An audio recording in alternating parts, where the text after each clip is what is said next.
Hi, my name is Johan, and this is a video response to Dr. Jordan Peterson's video titled A Message to the Christian Churches. Firstly, Dr. Peterson, thank you for your message of personal responsibility as well as your deeper insights into our current cultural paradigms as well as human nature and the psyche as a whole.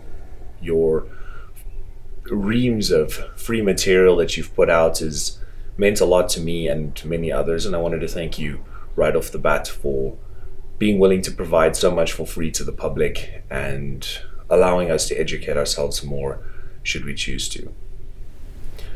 Firstly, what are my qualifications for making this video?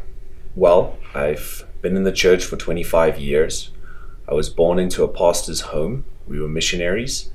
Our home has hosted dozens of pastors. I've met hundreds of pastors and ministers.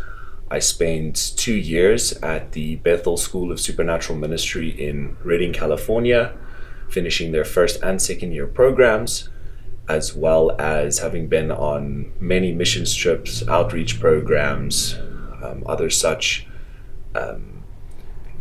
ministry type things, and have been very, very heavily involved in the church basically since I was a small child. And also have had a unique look and access into some of the background workings of churches and leadership as a whole. I'll start at the beginning, and I'll start with Jesus. It's interesting to note that Jesus had many accusers in his own time, and he was specifically accused, and noteworthily so, of being friends with prostitutes and corrupt government officials, the tax collectors of his time.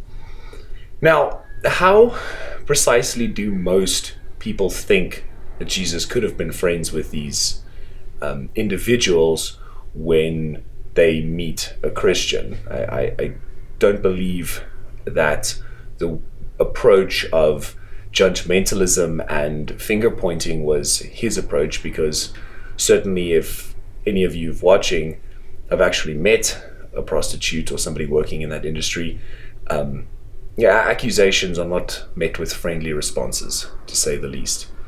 And it's interesting that the people that Jesus did point a finger at were predominantly the religious elite of his time. And in fact, we see him very seldom ever accuse the sinner or the lost individual who is struggling and meandering on their way. Instead, he really only had criticism for one category of individual. And I think that's important in my analysis going forward. I think one of the primary problems in the church is, to put it quite simply, that they don't believe that he is the way, the truth, and the life. And what I mean by that precisely is, let us examine Jesus as the way. Now, at the age of 30, Jesus was led by the Spirit into the wilderness for 40 days, where he fasted, didn't eat, and probably barely drank anything. And it says, and after those 40 days, the devil came and tested him. Now, during those 40 days, Jesus would have experienced hunger, deprivation, thirst, exhaustion, a myriad of all human suffering, and would have come, in fact, face to face with his own shadow and his own propensity and fleshly desires for evil. He would have felt the need or urges to murder for food. He would have felt the rage at not having. He would have felt every human feeling that a person feels in utter desperation, in utter suffering.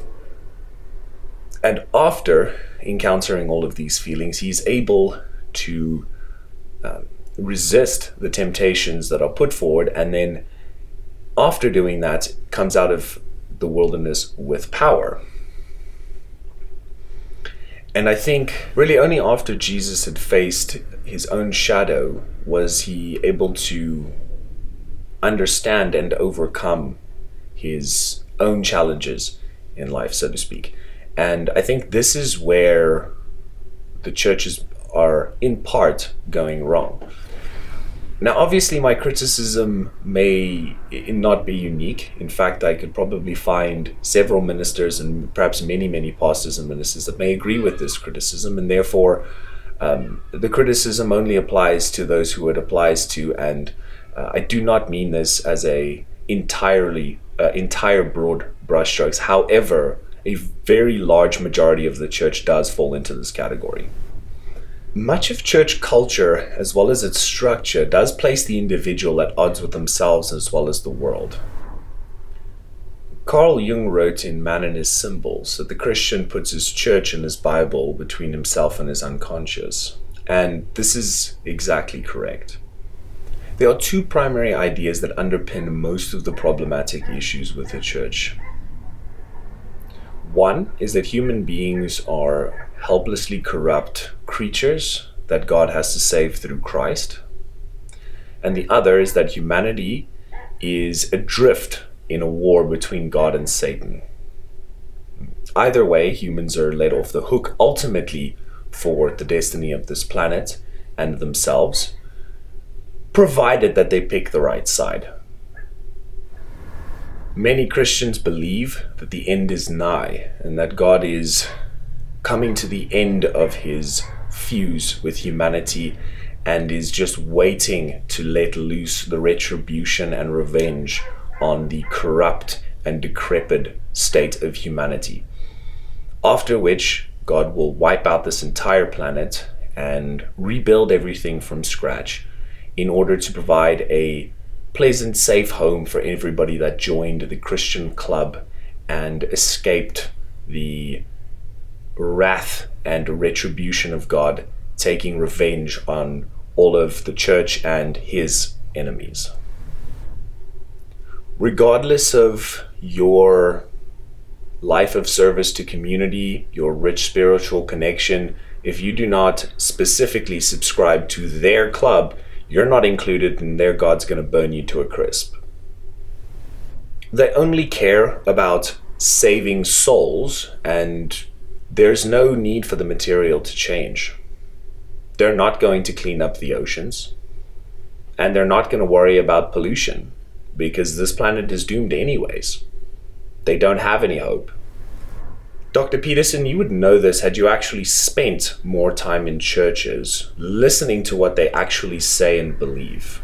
But you haven't done that. You've observed them from a safe distance and have projected what you would like the church to be onto what it really is.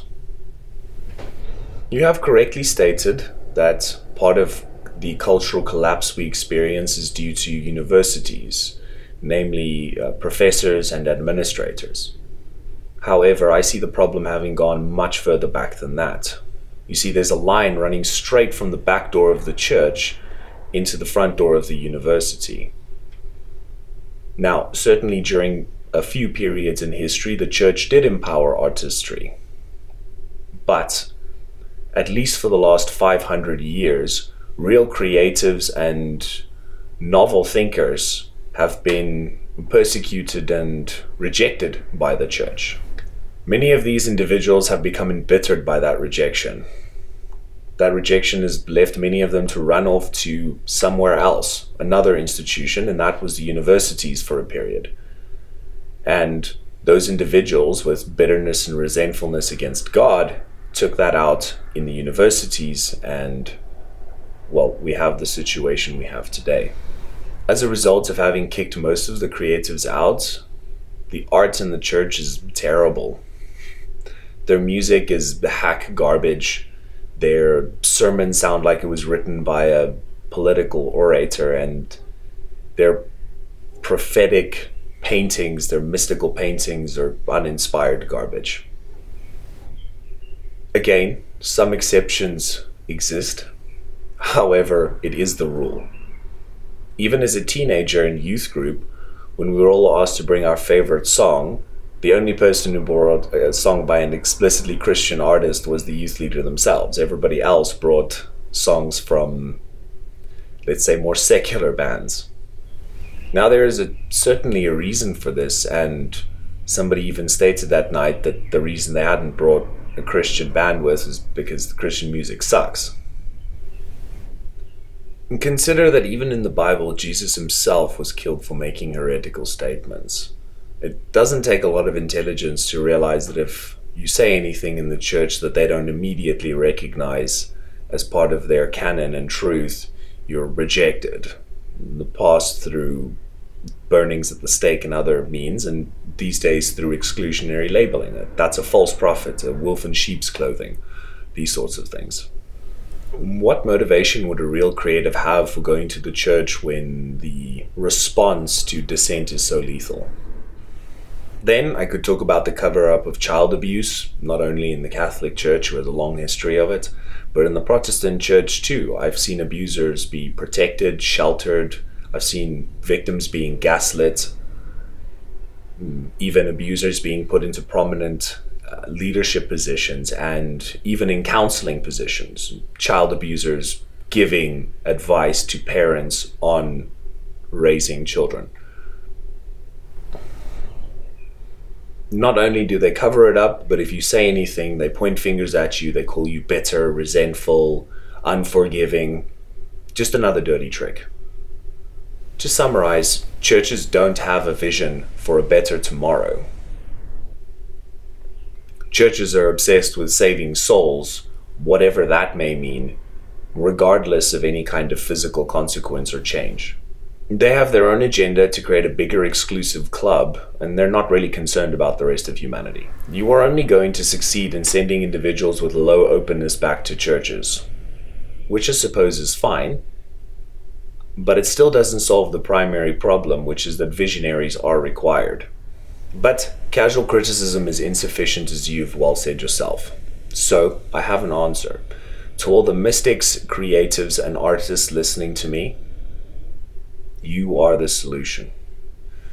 New sacred spaces, new churches, new temples are required. I don't really care what you call them. But the vision and purpose certainly for these organizations matter. And that vision and purpose needs to be beauty and transcendence. What we need are churches of divine art, transcendent imagery, mystical vibrations. Find the other artists like yourself and work together. Stop trampling each other to get corporate nooses for your own necks. Mega churches and corporations have been raising millions to build ugly structures. Surely you can do the same for beauty.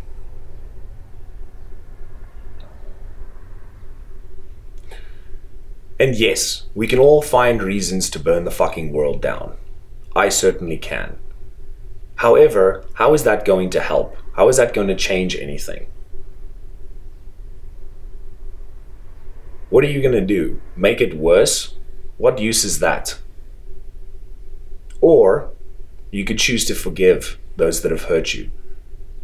Choose to relinquish your pride and work with the other artists around you. You could choose to strive to create true beauty through your art. Because the only way that humanity can walk out of the mess that we're in today is through transcendence.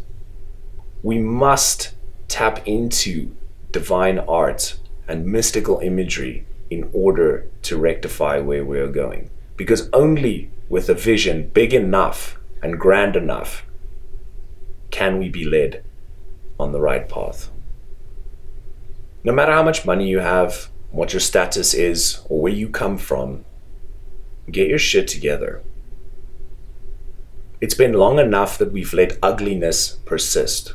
I'm tired of hearing about artists that have died decades ago. But it's time for you to do something. Not to just keep playing in the mud, but to look into the heavens, to grab onto imagery that is beyond yourself, to wrestle with a real mystery, to encounter real spiritual change and transformation and engagement and connection. What else are you going to do?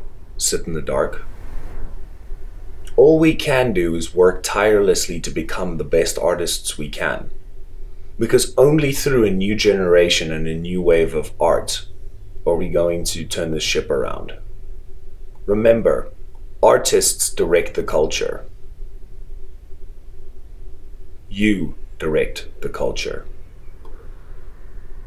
Stop watching the show and start producing the show. Stop sitting on the sidelines and start playing the game. It's up to you. Finally, I would like to finish with 2 stories from my past. The first one occurred approximately, let's say, 10 years ago. I was in a church meeting at the time and was in a prayerful state during the musical or worship components.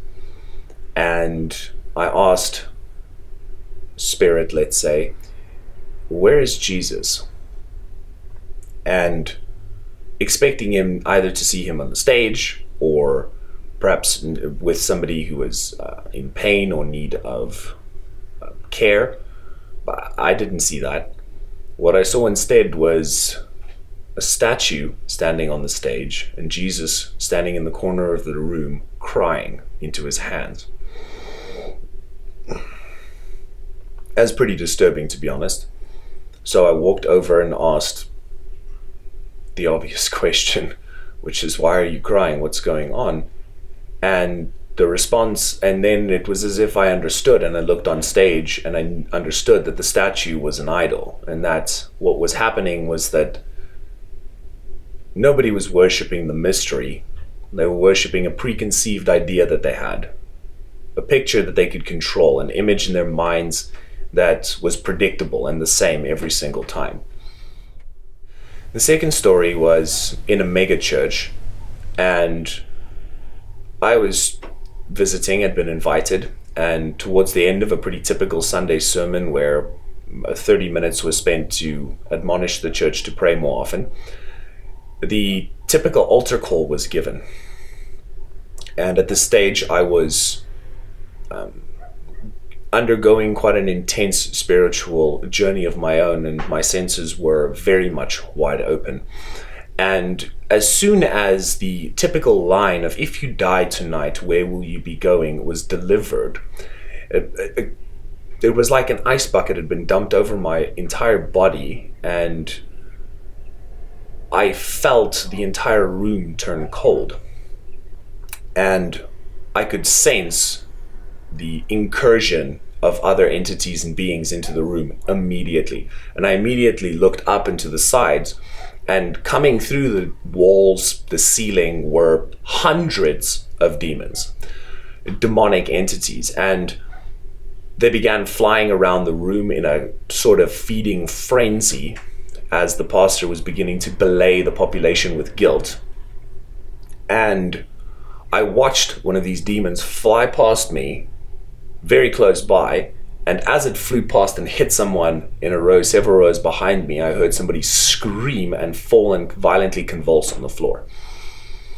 Now, typically in a church, they would say that that woman came in with a demon, carrying something wrong, that was then expelled by the glorious, exalted environment that the church, in fact, has.